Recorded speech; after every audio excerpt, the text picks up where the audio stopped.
is on her way, and we're going to change the first part of the program just a bit, so just give us a moment.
If I could have your attention, we'd like to begin our program. Thank you so much for joining us for Womancare celebration this evening. I know that I speak for the entire staff of Womancare, for our volunteers, and for our board of directors when I welcome you to this multicultural celebration that we'll be experiencing tonight. Before we begin the actual program, I would like to acknowledge the presence of two political representatives in our audience tonight. Carol Naiman from Assemblywoman Dee Dee Alford's office. Would you stand?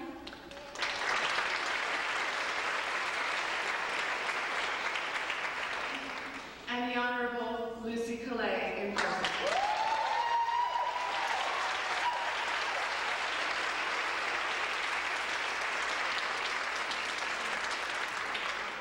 It means so much to have you both here.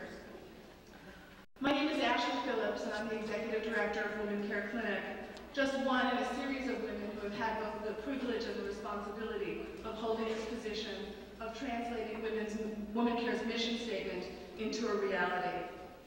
On such an occasion, it is very important for us to look back at where we've been, for us to acknowledge what it is we do right today, and also for us to look ahead to our future, to what still needs to be accomplished.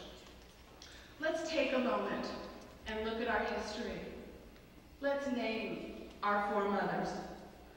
In the last months of 1972, and then into 1973, Edith Berg, Joan Green, Judith Webb, Lois Kessler, Susan Oretsky, and others, and I know I'm leaving people out, joined together to create a place that would, and I'm going to quote from their original documents, which I actually had my hands on this afternoon, establish a medical facility and health education center run by women for women. Now in 1972 and in 1973, that was a pretty extraordinary thing to be saying. But we lived at that time here in San Diego in a political and social climate that allowed precisely that to happen. They envisioned a place where they said, and again I'm quoting, women could come together to share information through, and this dates it, rap groups. And it wasn't the kind of rap we're talking about today, and it's not the kind of rap we're going to hear from Jane Melliford Brown later. And a library of literature, films, and videotapes. They went on to say, we envisioned a place where a woman could receive pregnancy screening and not have to trek everywhere else for either the Lamaze childbirth classes or an abortion. They envisioned a place where women would receive routine gynecological care in a comfortable atmosphere. They envisioned a place where they could cooperate with other groups to reach out and strengthen the entire community of women. What Womancare set out to do as part of San Diego's participation in the then national women's health movement, that was nothing less than to make healthcare accessible, to demystify and to demedicalize women's healthcare for as many people as we could touch here in our community. And women called this particular perspective and their take on that perspective self-help. Self-help embraces a philosophy of individual empowerment in a consciousness of group sharing and of collectivity. It is an activist approach that offers women the opportunity to know, to see, to feel, and to name our own experience. To feel comfortable about ourselves in a society that degrades women's sexuality, that objectifies our bodies, and that degrades us all around. Historically, self-help has also meant self-cervical exam in a group supportive setting. Today, self-help demands that we be familiar with all of the myriad of issues that are so important for women's health, both physically, emotionally, and spiritually. It demands that we have access to information about female anatomy and about physiology. And not just access to information, but access to information from a feminist perspective. And certainly it still includes the ability not only to perform self-cervical, but also self-breast exam. In the 90s, when we talk about self-help, we're acknowledging the political context, too, within which we interact as feminists. It acknowledges that we must not only deal with sexism, and we must deal with sexism, but that we must also constantly battle with issues of racism, of classism, of ageism, and of homophobia. What do we do today? Well, Womancare does many things. We see between 8,000 and 10,000 women a year. And for those of you who have been in our Hillcrest facility, you know that's not a small feat. In the clinic and in our South Bay location, our new Chula Vista location, we offer full family planning services, pregnancy screening, birth control, cancer screening, a dysplasia clinic, and the like. We have what is known as a model woman-controlled conception program and a lesbian health clinic. This year, along with the Gay and Lesbian Center, we'll be sponsoring a lesbian health fair at the Gay and Lesbian Pride Festival. We have an actor speakers outreach program. You name the high school, and we've probably been there. This year, for example, we've been to high schools from South Bay to North County. We've been on college campuses from Southwestern College in Bonita to Palomar College, all the way up north. To give you an idea of the breadth of groups that we talked this year to, in fact, just a couple of weeks ago, to a group of hearing impaired students at a high school, to a group of emotionally and mentally impaired adults in East County, and of course, to all of the other local groups, both political and otherwise, who want Womancare's perspective on you name the topic. In addition, we participate at the local, at the state, and yes, even at the national level. One of our staff members is a board member of the National Abortion Rights Action League. But probably, as all of you know, we are best known because we offer women not only the option to choose abortion, but we offer them the ability to seek abortion services at our clinic. We stand squarely on the front lines of feminism as we provide abortion services in the face of threats to our organization, to our staff, to our clients, to me personally, and to you. When the antis organize to deny women their access to abortion, their right to seek safe, legal, medical care in our clinic, we keep our doors open, and we do it with your help.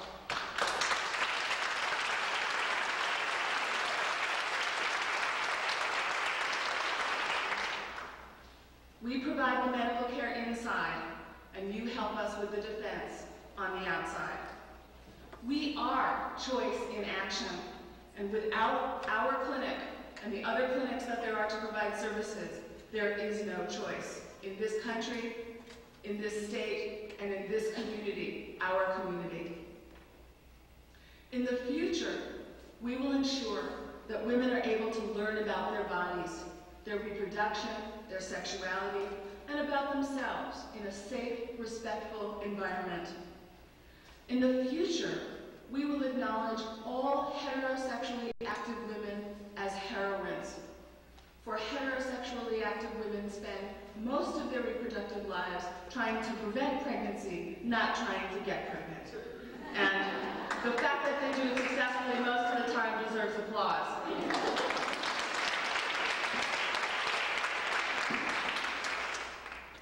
In the future, no woman will know her menstrual period as a curse. In the future, we will return to the rituals of celebrating the onset of a woman's menarche, and we will also return to the ritual of celebrating the close down of a woman's reproductive self when she reaches the climacteric and the menopause.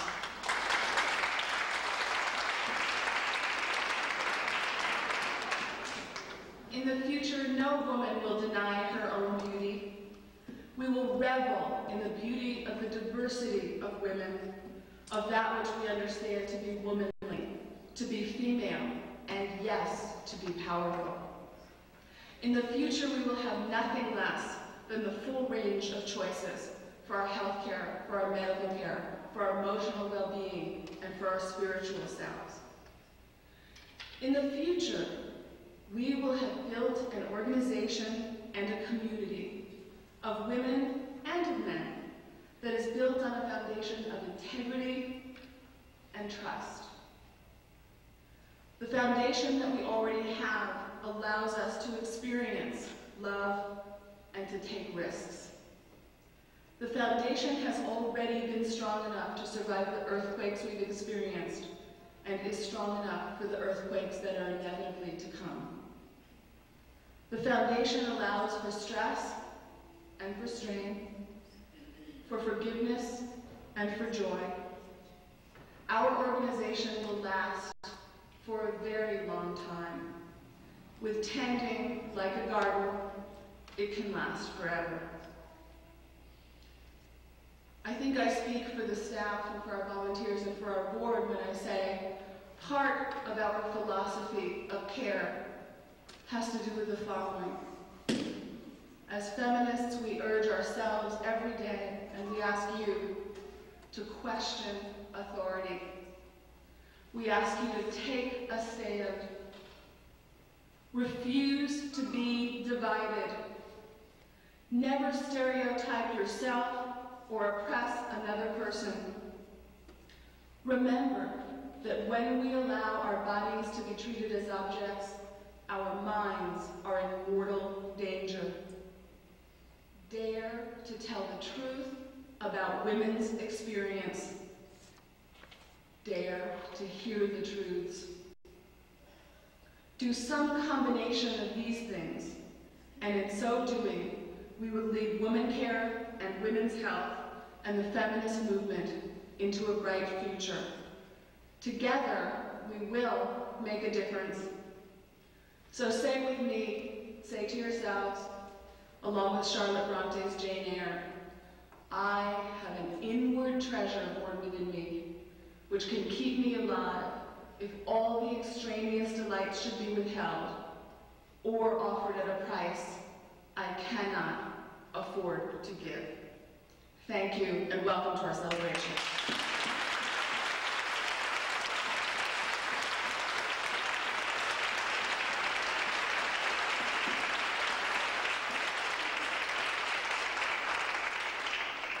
I am very pleased to introduce our first performer, and let me begin by saying, not one of the few critical people that we asked to help us this evening turned us down. Not one. So every single person who we called said, okay, I'll change my schedule, I'll be there, I'll make it happen, or I'll do that one extra thing that we need you to do. And so I'm really proud to be able to introduce each of the performers to you this evening. Our first performer is Carla Kirkwood, and I know many of you are familiar with her work. She is an accomplished performance artist and an educator and an activist and a feminist and a writer here in San Diego. She teaches at Southwestern College, and probably most of you are familiar with her recent performance work, No Humans Involved, the NHI exhibit, which was also subtitled MWI, Many Women Involved.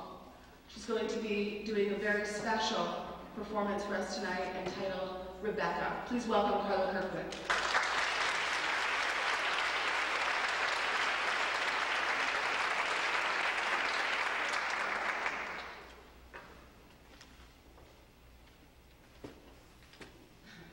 I love stools and music stands and so on. I just like to say that I wrote this piece over 11 years ago, and that was when federal funding was cut for women. Having come from the working poor myself, I found that when you take away the economic basis for somebody to exercise political choice, you take away political choice. And looking back on the piece, I rewrote segments of it, but I think it still very much rings true, and in the not too distant future may be really true for many women. So the story that I have to tell tonight is not one of great joy, but of survival.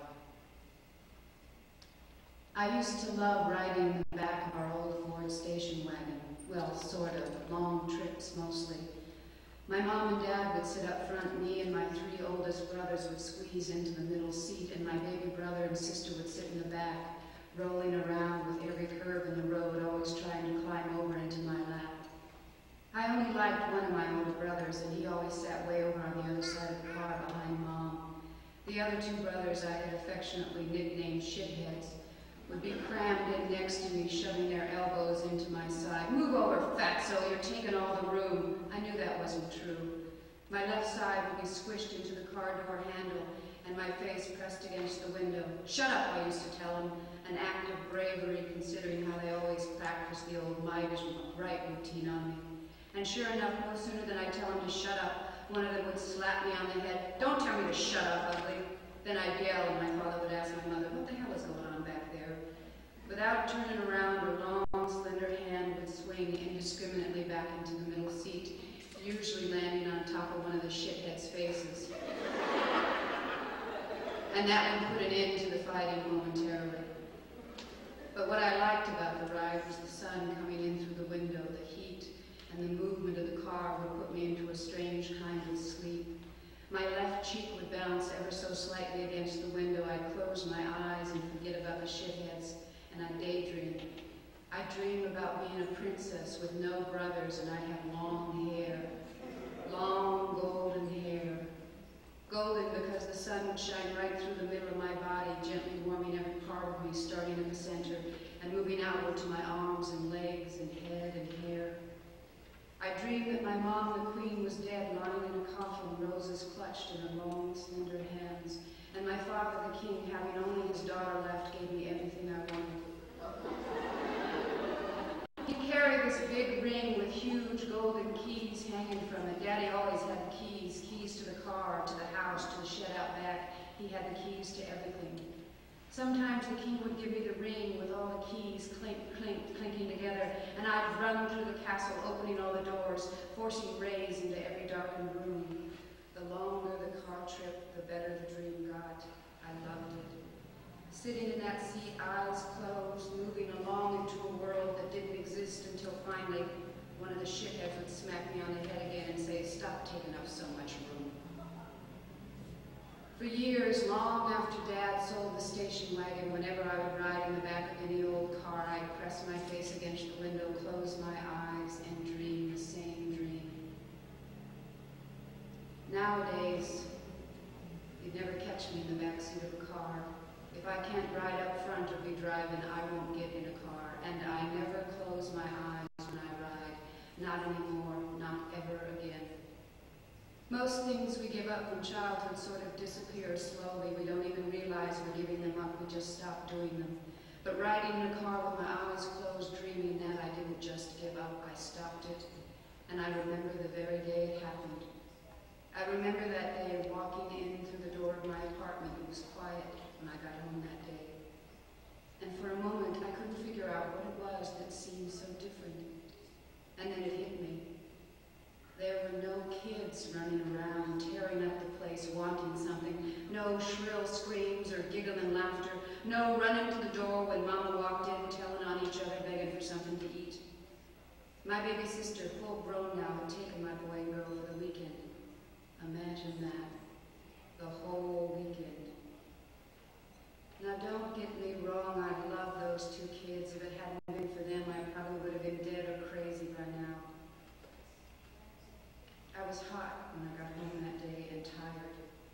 It had taken me 3 weeks to raise the money, $75. That's a lot of money for somebody like me. Other women could afford the ride out of state. They had a car of their own, knew how to go, where to go, but not me.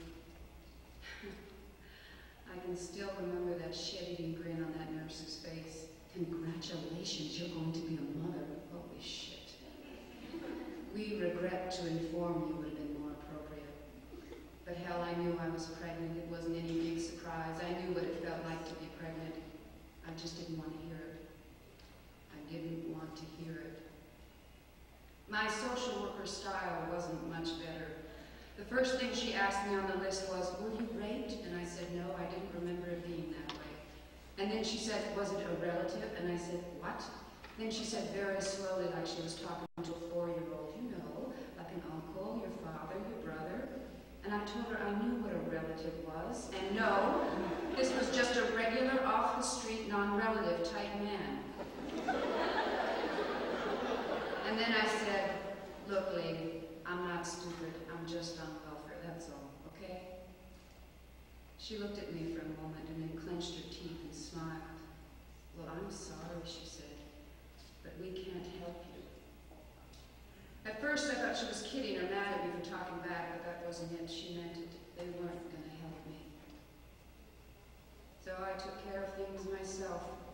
If something's got to be done, a person can always figure out a way to do it. I was trapped. I had to take that ride. There was no other choice. You know, it all seemed like a bad World War II spy movie, strangers moving other strangers in and out of cars, blindfolds, businesslike. I stood on the corner in front of the park like they told me to. I'd been standing there for over an hour and I thought, damn it, I thought they're late, whoever they were late, and maybe they wouldn't show. And then this man drives up and says, are you so-and-so? And I said, yes, and then he said, get in. No Humphrey Bogart, this guy, refusing to look me in the eyes. No, here's looking at you, kid. I got in the back seat, and they put this kerchief over my eyes, and we drove off. I closed my eyes behind the blindfold, hoping my mind would go into automatic. I tried to picture the princess, but she wasn't there. Instead, I pictured my 2 kids, and the sun that I'd loved so much before made me sweat and feel sick to my stomach. I pressed myself against the door this time, no 2 shitheads next to me pushing. It was clear no one in this car wanted to sit close to me. I closed my eyes again. I tried to picture the king and a ring of keys that opened all the doors, but I couldn't. We drove for about 10 moments, and then they stopped the car and told me to get out. They walked me over to another car and told me to get in. I had to step up to get into it, and I thought it must be a truck or something, the way I had to climb to get in. Then they started up and drove off. It was a truck, all right. We bounced around on the road while I tried to picture the long hair, the king, but I kept seeing the queen with the roses in her long, slender hands, dead. I panicked and tried to think of something else. I tried to concentrate on the movement of the truck, remembering that movement, recalling the past, and it worked. My son Jimmy, he's my oldest. His dad drove a truck. I thought about all the fun we'd have in the front seat of that old truck of his and how much we made pretty good use of the back of it, too. He was something else. First man I ever slept with. Only man I ever loved. Ever will love, probably. While the truck glanced down the road going, I don't know where, I pictured him in my mind, Jimmy's dad. He was big, loud, and funny. Sometimes he could be pretty mean. Jimmy looks just like his dad. Whenever I hold him in my arms, I can look right down into his eyes and see his dad. Some things you never get over. A man like that. For a long time, I thought he was the new king come to replace my dad in a dream, but I got over that idea quick. After I got pregnant, he just up and left. He got me out of the truck. And they took me to some place I don't recall where. Oh yeah, I remember now. It must have been a hotel because we had to walk down this long hall with a musty smelling carpet on it. Then whoever it was that was with me knocked on some door. Someone unlocked the door from the inside with a set of keys clink, clink, clinking together. We walked into the room. Finally, they took the kerchief off my face so I could see. They told me to take my shoes and socks and panties off and lay down on the bed against the wall, and I did. It finally hit me. All I wanted to be was not pregnant anymore. I didn't think about all this. I was laying on my back, and all of a sudden another woman, a woman with long hair, long, beautiful hair, came in and stood next to the bed where I was. I looked up into her eyes, and then I knew that she wasn't one of them. She was there for the same reason I was. She stared down at me in the bed, and I felt like saying, God damn it, I'm scared. I wanted to move my arms. I wanted to reach up and touch her with my hands. I wanted to feel a part of her. I wanted this to be our dream, 2 kids in a car dreaming. I wanted one of my shithead brothers to smack us in the head and tell us you're taking up too much room. Then we would both wake up. But then they moved her, the woman with the long hair. They moved her into another room and closed the door. I remember that door closing, and I was alone again, by myself. Then I looked up and saw someone standing there. It was a man, his face half covered with a white mask, and his hands. I closed my eyes, but the image of his hands burned into my lids. Then I heard my mother's voice, the queen with roses clutched in her long, slender hands. You know, honey, you have piano hands, long, lovely piano hands, and suddenly I felt bad. Why was the queen always dead in my dream? That thought ran through my head, and then I remembered how I always tell my daughter the same thing. I tell her that she has piano hands, long,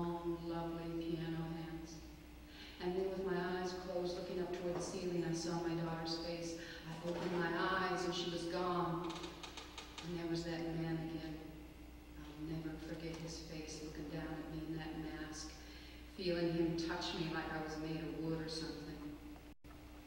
When he started in, I felt this burning inside, like the sun was burning right through me, hot and scorching like the V-shaped mark left by an iron burning through the skin, branding my flesh inside and out.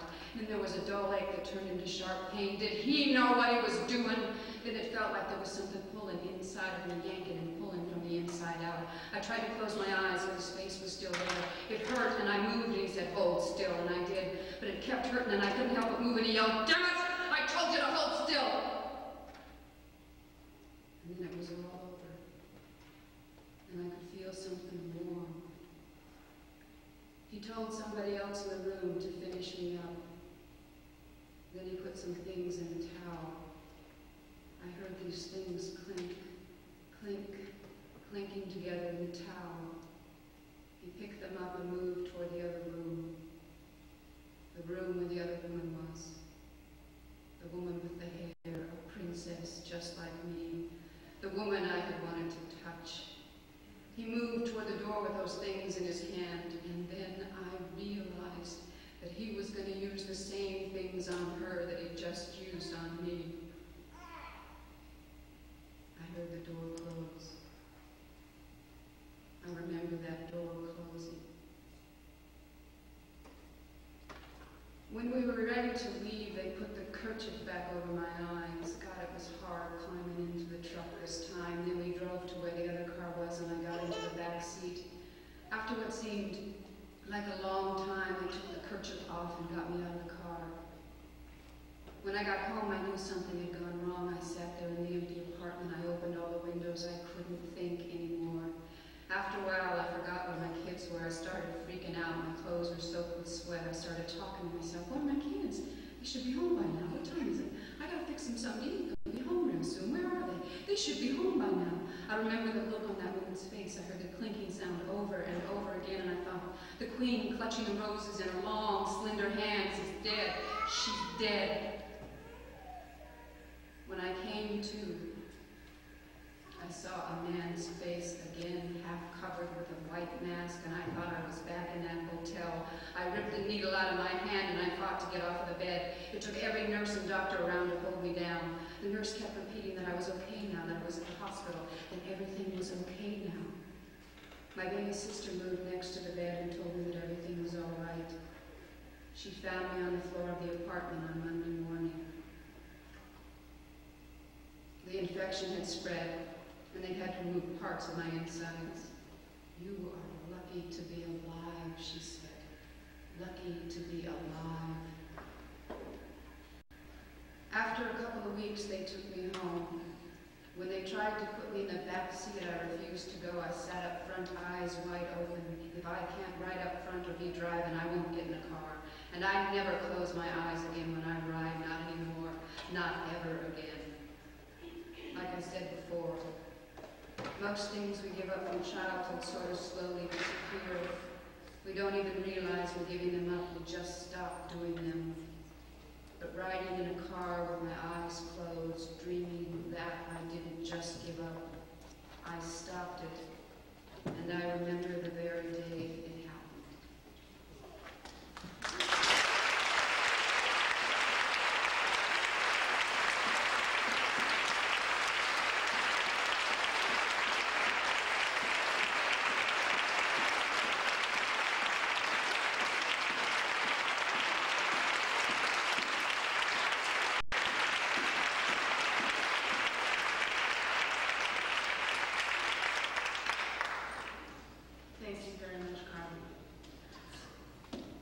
Midge Costanza is here. Before I introduce her, I have a bit of, as we say, housekeeping. There is a gray Mustang with its parking lights on. So if that's your car, you might want to get it. License IEJM422. I saw a number of you exclaiming when you saw Midge was going to be here. And for those of you who need her to be introduced, let me take a moment to do so.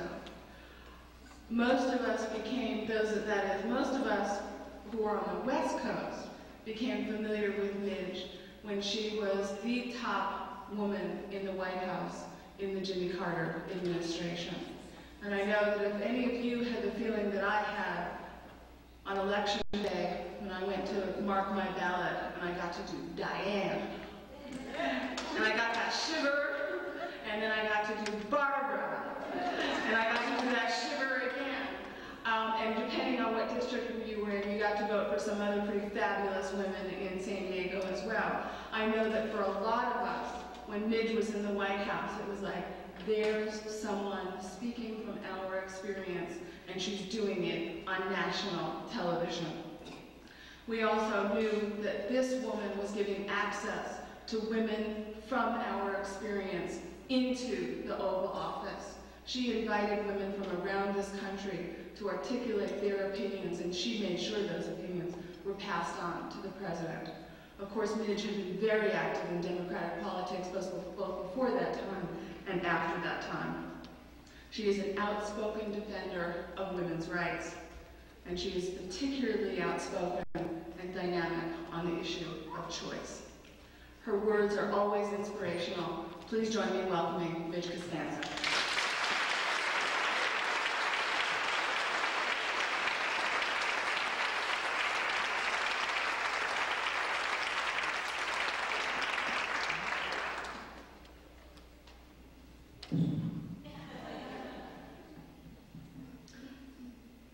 Actually, I was a little nervous, didn't know if I was going to show up. Now, I'm chewing on a lozenge because I think I talk too much, or at least some people think so. And I have an allergy, so I will do what I can do tonight. I'm particularly pleased to be here tonight because of 20 years, an experience that the people of the county of San Diego have with Womancare. If they weren't here, the services they provide would not be available to thousands of women and their children. I think it's important what happens all over this country. And Ashley told you that I was in Washington, D.C. But way before I got to Washington, Womancare was here in San Diego doing what they do best for a lot of women and children.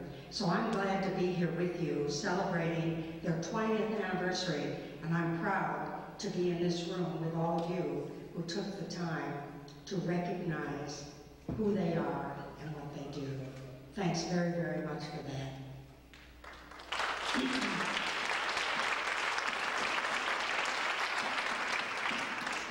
I always carry a lot of papers with me, and people get very nervous because they wonder how long I'm going to talk. I get nervous because I never know how long I'm going to talk. But I do this because I never know what I'm going to say. And someday, I said, my mind will close and I won't know what to say, and these will be here just like Charlie Brown's blanket. But I don't think I'm going to have a problem tonight. You know, on the way over here, I thought about what an exciting time we're going to have this year politically.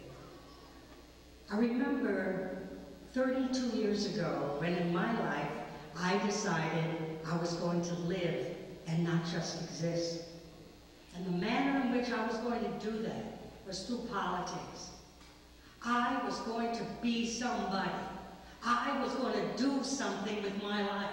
I was not just going to be a secretary, as I was in Rochester, New York, when a woman with a hat and a woman who published a magazine were going all over the country and telling women, you can be whatever you want to be. But it was even more important than that. It wasn't just being what you want to be, but it's creating whatever you want to create. Each one of us, not just women, but men and women alike in this nation have so much power. It drives me crazy because they don't know they have that, because they're afraid to use it. But it's there. It's in every one of us. For me, it was Bella Abzug and Gloria Steinem who got me moving from my secretarial chair. I did something. I chose some candidates I believed in, I supported them, and some of them won and some of them lost, but I was always proud of those people I did support. And then one day they came to me and asked me to run. Hey, honey, we're going to let you run for the city council, they said. It appeared to be an eternity before I could get off my knees in gratitude for this wonderful opportunity that they were giving me. And so I ran for the city council and I won, and I became the first woman ever to be elected in the history of the Rochester, New York City Council. And then I ran for Congress, and that's when I met Jimmy Carter. And I ran his campaign in New York State, and he won. And then he asked me to be an assistant to the President of the United States. And for the first time in my life, I walked through those doors called the White House, the most powerful political office in the world. I'd never gone to college. I was proud of only one thing, that I reached inside Midge, Costanza, and decided that I was going to create change, that I was going to live and not just exist. And that's what took me to Washington, and then I moved from Washington, D.C. to California, and I moved to San Diego, and you've had the journey that I've had in just a few minutes. And in 1992, we're all together in this room, and the issues that made me live and not just exist are still with us today. Those issues that made me so angry that they would move me out of my secretarial chair into activity and action on a political basis are the exact same issues that you and I face today. And one of them that I thought was solved a very long time ago was choice. Choice.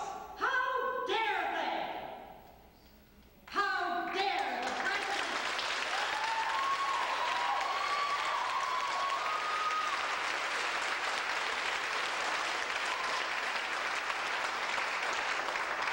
President of the United States, who supports and defends and protects and loves and respects family. Family. That's all I hear from that guy's family. If he were Italian, I'd be worried.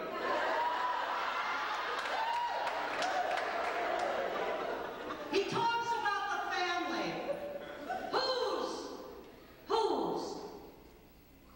Whose? He talks about the respect for life, and yet he sends young men to fight stupid, senseless wars where they lose their lives defending this nation in areas and for reasons and for causes that are not necessary and cost the lives of innocent young people. Old men make those decisions, and young people die. I thought those issues were settled, but they're not. And we have a Congress of the United States, over 400 units, making decisions on touch your life and mine, sitting in Washington with no leadership. But America has stood by idle as this has all been happening.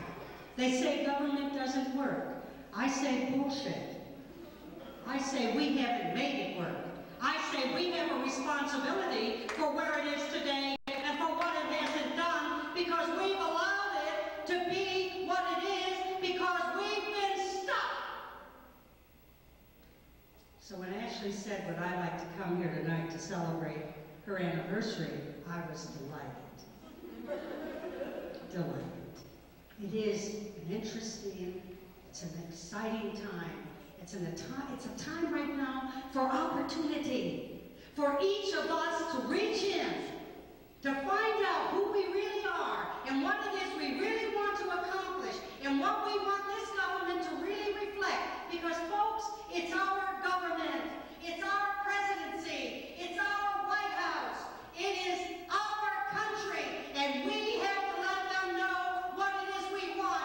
And what we don't want is the President of the United States, his co-conspirators,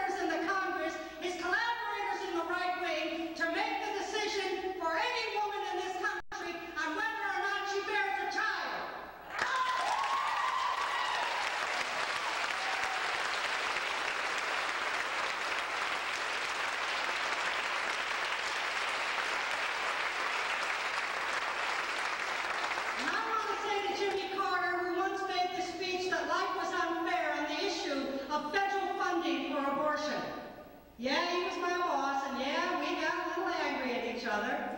He said life is unfair, that we shouldn't expect that government should deal and provide for everything that people need. I said, yes, Mr. President, life is unfair. And we elected you because we believed that you could make it a little more fair for all of us. And I say to Ross Perot, and I say to Bill Clinton, and I say to George Bush, don't even think about the White House unless we know clearly where you stand on the issue of choice. And I am telling you in this audience that if you leave this place tonight without a commitment to become active, I don't care what campaign you choose, but you better choose one of them, and you better be vocal, and you better be supportive for the issues you care about. Because let me tell you something, folks.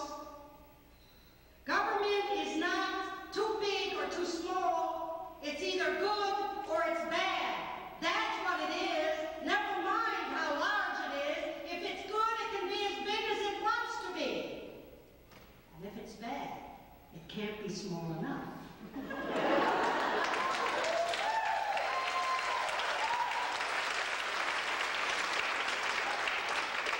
We have an obligation in this country to peace, to justice, to equality, and to personal freedom. We have an obligation in this country to make sure that men and women can love whomever they wish without persecution, and the issue of gay rights and lesbian rights is not an issue that can be swept away, because let me tell you something. There isn't an issue that you and I could discuss tonight that doesn't come from the exact same basis as those who are our enemies. Those who are our enemies do not want respect for anything or anybody except for their religious and moral obligations and beliefs. And I say you can believe in whatever you want. I say you can walk around with the Bible in one hand and praise the Lord, but don't you dare in the other try to remove human dignity from every and any single person in this country. Don't you try that. I'm going to tell you something. Those who hate, hate. They don't just hate one group. They hate all groups. They're just... It's so sad that sometimes I wonder if 32 years ago, when I decided to get active, and we moved, and we moved, and we moved, and we think we've made some strides, and here we are in 1992. Gays and lesbians still cannot live without obstruction to their choice.